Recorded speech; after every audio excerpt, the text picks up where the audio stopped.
the Celebrity Jobber Podcast with Jeff Zito. If you like what you hear, please subscribe, give a 5-star rating, and leave a review. Check out all our past episodes on Apple Podcasts, Spotify, or wherever you pod. What if these celebrities weren't famous? What would they have become? What was their first job? We're about to find out.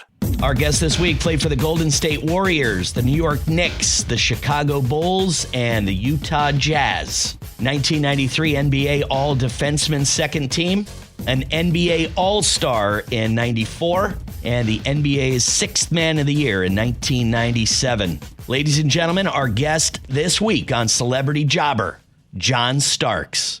John, you have such an incredible story. We just celebrated, I believe it was the 30th anniversary of the quote-unquote, the dunk. Have you ever thought about all these years later how famous that play was? You guys, the Knicks, the Bulls, and a dunk right over Horace Grant, which, you know, people still remember. Is it 30 years later? Yeah, it's coming up May 25th, actually. Unbelievable. 30 years later, yeah.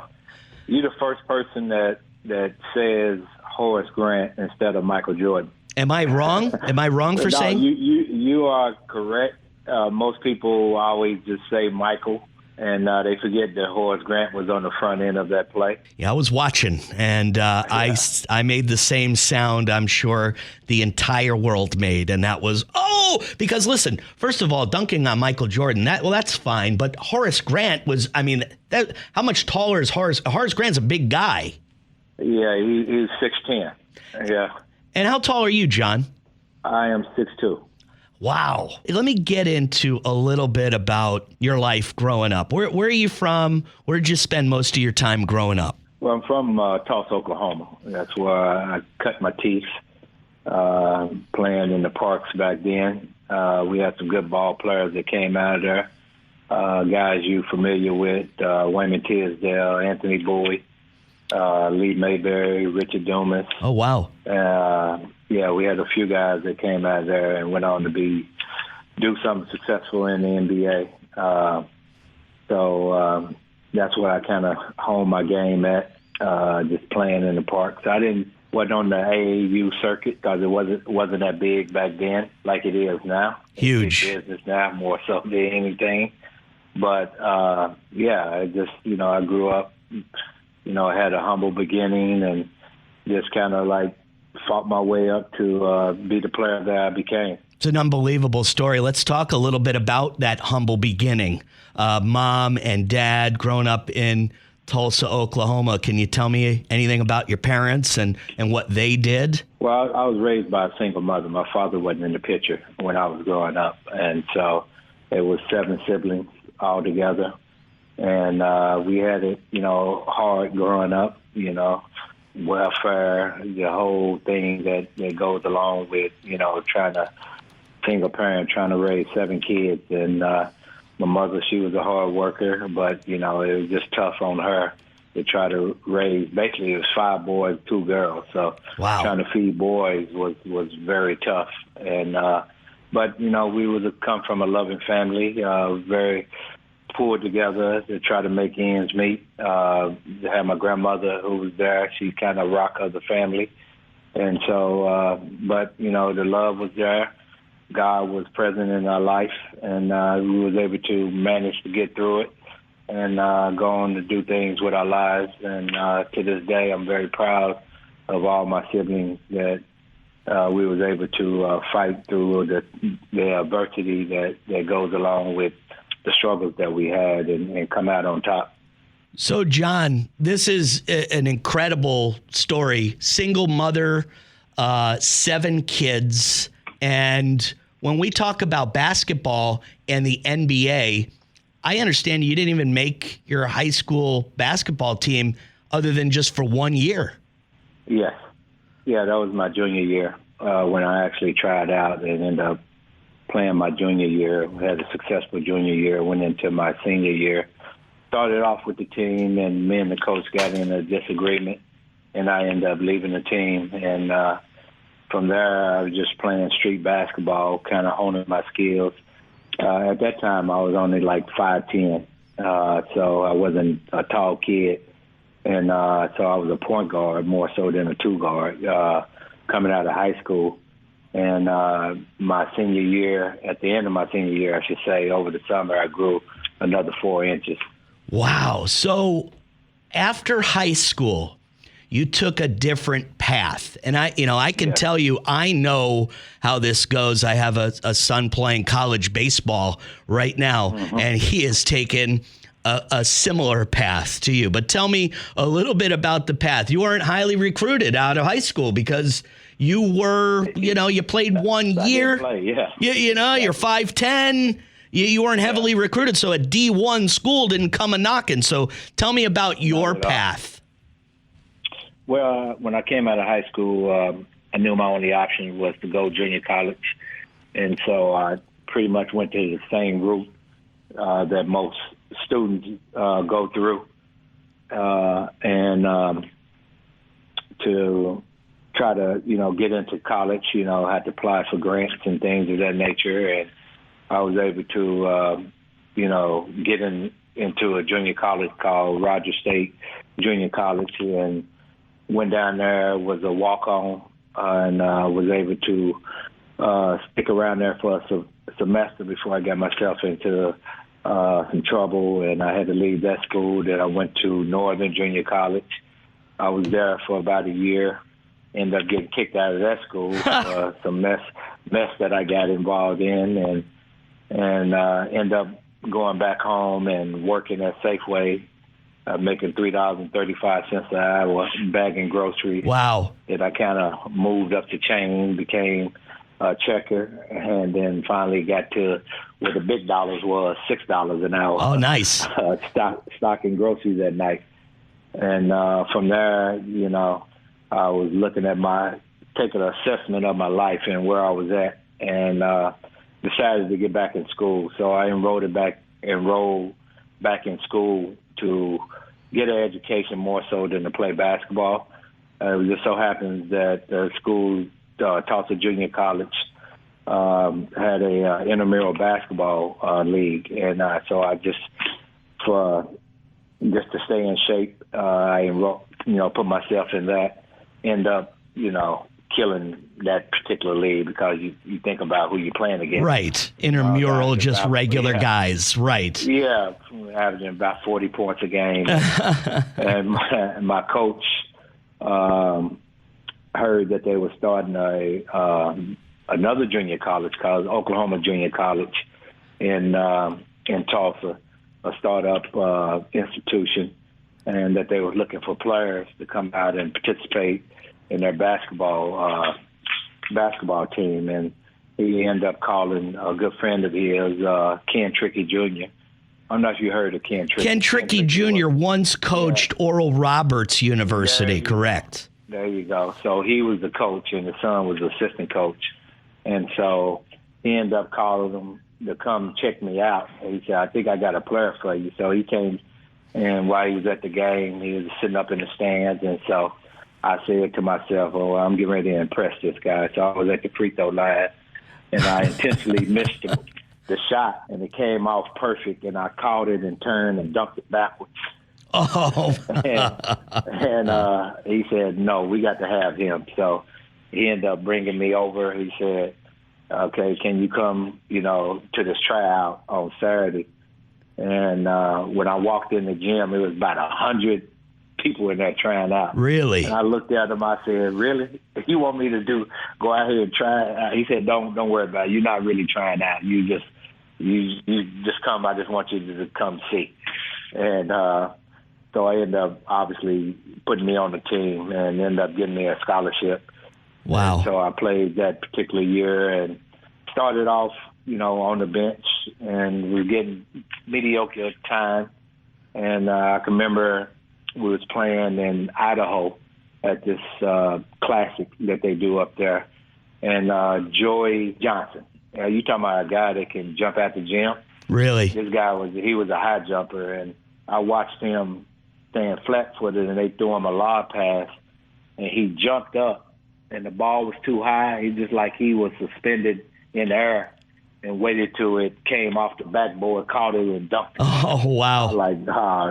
Man, he could just jump out the gym. So anyway, on my way back, the coach came up to me and he said, you know what, I got to get you more time. You think you could start at the point? I like, just put me in. And he put me in, and I went on to have became an All-American.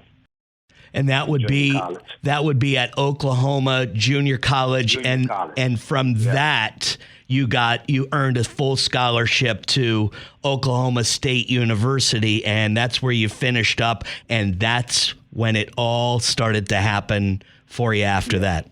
Yeah, but I was fortunate. You know, they say in life, you know, everything is about timing. Right. And I was playing in the Big 8 at the time.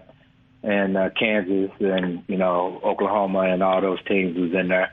And Larry Brown was the coach of Kansas. And they end up, you know, winning the national championship that particular year. They end up beating Oklahoma in the national championship game. Stacey King, Mookie Blaylock, and those guys, Harvey Grant and those guys. And so Larry Brown liked what he saw. Coach Bill Self, who's the coach at Kansas, was my assistant coach. Oh, wow. At the time. And Leonard Hamilton was my head coach, who's at Florida State. So Larry Brown and Coach Self had a good relationship, and Larry Brown liked what he saw in me. And he ended up taking the job that summer with San Antonio Spurs. And Coach Brown, just kind of show you how things happen very quickly for me. I was actually ended up, because I had one more year of eligibility, left at the Division II, Division III NAIA level. So Grand Canyon, I watched them win the NAIA national championship, and Coach Paul Westphal, he was the coach at the time. So I went down there for a visit. I liked Coach Westphal. I liked their program. So I was actually going to end up signing with them and play one more year of college basketball. It was just so happens that Coach Westphal ended up getting a job as assistant coach for Phoenix that particular summer. And so I said, well, I'm not going to go there. And on my way back, Coach Brown ended up getting a job at San Antonio Spurs. And Coach Self said, you know, Coach Brown liked you a lot. He said that he'll probably take you in the next year's draft. I told Coach Self, tell him I'm coming out now. He called Coach Brown and told Coach Brown, and he said, well, I can't take him in the draft because we already have our pick. So their pick was they was going to take Vernon Maxwell. Okay. And so, but he said that he can come to a rookie free agent camp. And I ended up coming into rookie free agent camp, and me and Maxwell, Vernon was in the same backcourt. I was a point, he was a two.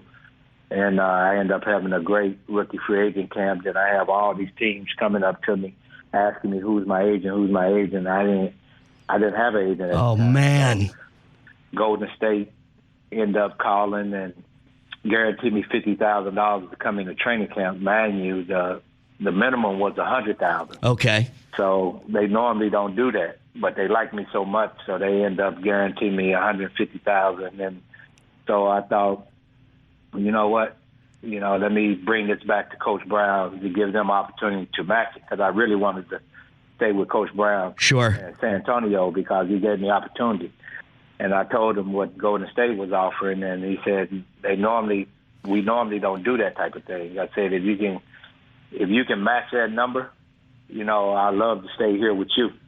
And so he went to, you know, his higher ups, and they just want to guarantee me $10,000 to come into camp. And I said, you know what? I got a wife and a kid. This is it. I got to go. Listen to I mean, John, what you're telling me here, I mean, this stuff happened so fast. And you said it, right? He goes, you know, you said, let me just kind of show you how fast this happened. I mean, this was so fast. Tell me, before all this happened, were you couldn't have been thinking about the NBA before all this happened. You couldn't have been thinking about all this. You got into some trouble, like you said, you know, little petty stuff, you know, kids stuff, trouble, you know, when he was in college. But after, you're 21, 22 years old and, not a lot of playing time in a major college, the NBA seems like that's kind of far away. So what were you thinking? You said Safeway. Was that, by the way, was the Safeway, was that your first job? No. What was your first job? My first job was rehabbing homes. That was my first job. Well, my first job was a newspaper route. Okay. In like 7th grade. And then what? Then end up working rehabbing homes when I was like 16. They had this summer program that they was offering for high school kids to come and help, builders rehab homes. Oh, okay. In our neighborhood. So I was doing that for a while. And then Safeway. And then Safeway. Yeah. Well, what did you think you were going to go and do for a living before all this stuff happened? Did you study something in college? What direction did you think you were going to go into? Because I was in business administration, so something to do with business. That's what my goal was. My grandmother always said that she saw me sitting behind a desk doing something in business. So, normally your grandmother have a good idea. But I really enjoyed construction. So when I was rehabbing homes, I love doing that, and I love seeing improvement. I actually, when I'm driving around the city, I stop and look at buildings being built and things of that nature, because I love that type of thing, because you see progress when you see things being built, and I love that. So probably something within that field. When did you think, John, that all of this was coming together and you had a shot in the NBA? So, do you consider your big break during the chronology of all those events that you just kind of told me? What was the big break?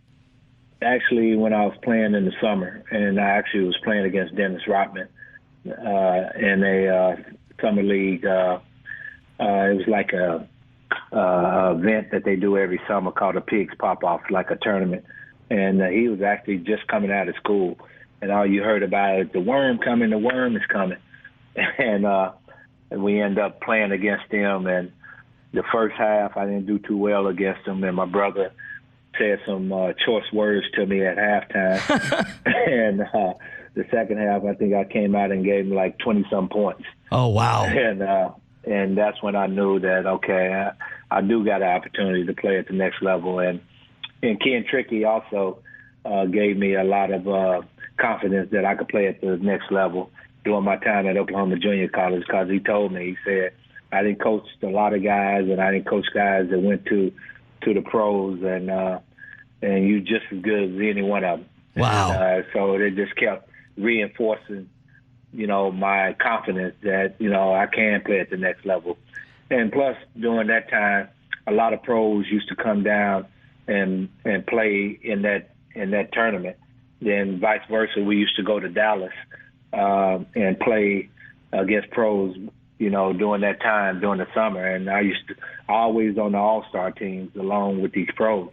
So that you knew you could play with these guys. Yeah, exactly. Tell me a little bit, John, about getting with the Knicks. Again, I was a big Knicks fan, 94 NBA All-Star, but getting on the Knicks was kind of funny in a way because they didn't want to keep you on the team. They were going to cut you, and there was a story behind a pretty famous Knicks player and the reason how you made the team and became the John Starks that we all know you today. Yeah, I got invited to come into a veteran free agent camp. Dick McGraw actually came and watched me play when I was in the World Basketball League, WBL, and the World Basketball League, and the summer league, about a 3-month summer league.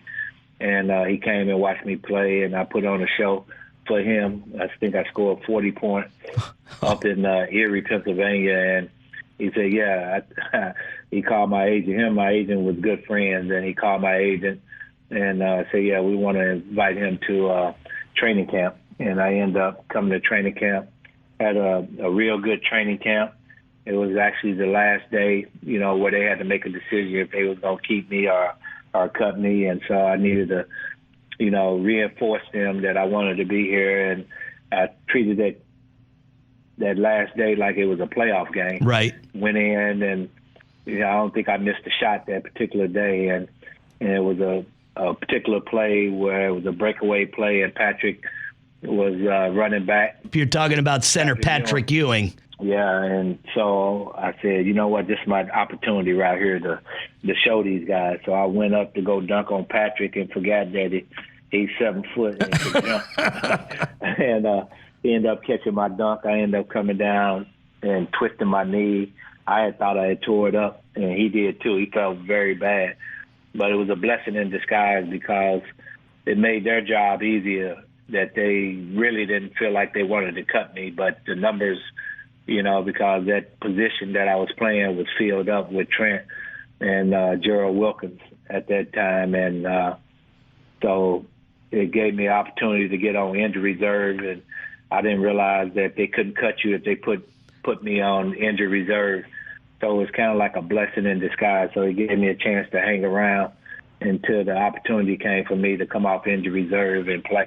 And my first game actually was against Chicago Bulls, against Michael Jordan. So, oh man, it was exciting. Basically went from playing street basketball to being in the NBA in a 2-year period.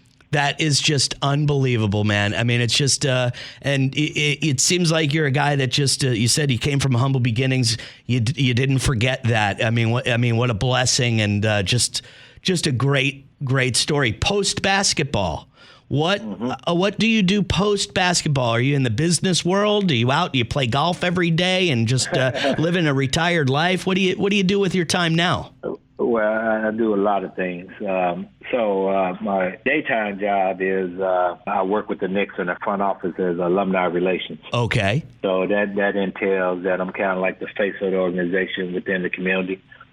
So from dealing with our sponsors, from dealing with fans, going out doing public speaking at schools and corporations and that type of thing, whatever they need for me to do, they pretty much put up the bat signal and I'm there. Right. So that's my daytime job. Then I'm involved in an energy company called Thin Energy drink company. It's a plant-based drink, one of the only certified plant-based drinks out there. And so we're excited about where that brand is headed. It gives you all the same quality of things like these energy drinks do, but without the caffeine and the crashes that you get with these energy drinks out there on the market. And it's great for all ages. I can drink that in the morning and I don't have to eat. So it kind of depresses your appetite. Oh, okay. Yeah. So people always wonder why, I stay so trim. It's because I'm drinking that in the morning. I don't have to eat maybe twice a day. It's light meals too. Maybe I should pick up some Thin Energy to get it a little off of my waistline myself. There you go. Then I just opened up a car dealership, Kia, John Starks Kia in Queens. Opened that up about going on 2 years now. In December, it'll be 2 years, and that's doing very well. We're number one Kia dealer up here in the Northeast right now. John, 2 years between playing street ball and the NBA. I mean, it's an inspirational story. I mean, it's a lot of people, they don't know where you came from, and here's a guy who grew up humble beginnings in Tulsa, Oklahoma, a single mother. She had, 7 children and had to make ends meet. And then all of a sudden, you got this kid that doesn't make his high school basketball team for more than 1 year. He goes to some small schools. He gets in trouble, kicked out of a few schools, gets on a few more, starts playing basketball, and within 2 years, working at a Safeway, playing street ball. He's making $6 an hour at a Safeway, and then all of a sudden to the NBA in 2 years and making big dollars. And it's one of those stories that people dream about, but you're a real guy. It does happen. It does happen, doesn't it? Yeah. Man. Yeah, the most important thing is just kind of believing in yourself and, you know what I mean, don't take things for granted, and whatever talents that you have, hone them and you can do anything in this life. You know, it's kind of a cliche thing. You know what I'm saying? Like, you could do anything if you put your mind to it, but you're kind of living proof that that's not just a thing you say. It really does happen. Exactly. Man. And the most important thing I'm proud of is my foundation. So I've been having the John Starks Foundation since 1994, and we've been doing a lot of good work up here in the north, in the tri-state area, as well as back in my hometown in Tulsa, Oklahoma. And so we give out scholarships to graduating seniors that's ready to go to college, and we've been doing that since 1994, and we continue to help them throughout their whole college journey, as long as they continue to meet the grade point averages. And been very blessed because I didn't see a lot of, athletes, foundations come and go during my time since 1994, but this one has stood the test of time, and I'm thankful that I got great people to support it. And so it's a blessing that I was able to, take my popularity and use it for good. John, great talking to you. Inspirational story. Okay, then. Take care. Okay, Jeff. Bye-bye now. On Twitter, John Starks the Dunk. His foundation, johnstarks.org. His energy drink, thinenergy.com. Guy's got a lot going on. For some of these guys, it's not all roses. Construction. He was interested after a summer job rehabbing houses. If it wasn't for this guy's work ethic, it could have been very, very easy to not know who John Starks is. But we all know that's not the case. May 25th, the 30th anniversary of the Dunk. Remember it like it was yesterday. Please don't forget, if you like this podcast, share it, leave a comment, and of course, we always appreciate a 5-star rating. Apple Podcasts, Spotify, or wherever you pod. CelebrityJobber.com and on Instagram, Celebrity Jobber Podcast. That'll do it for this week's episode of Celebrity Jobber. Once again, thanks for listening. I'm Jeff Zito. The Podcast Playground. All right.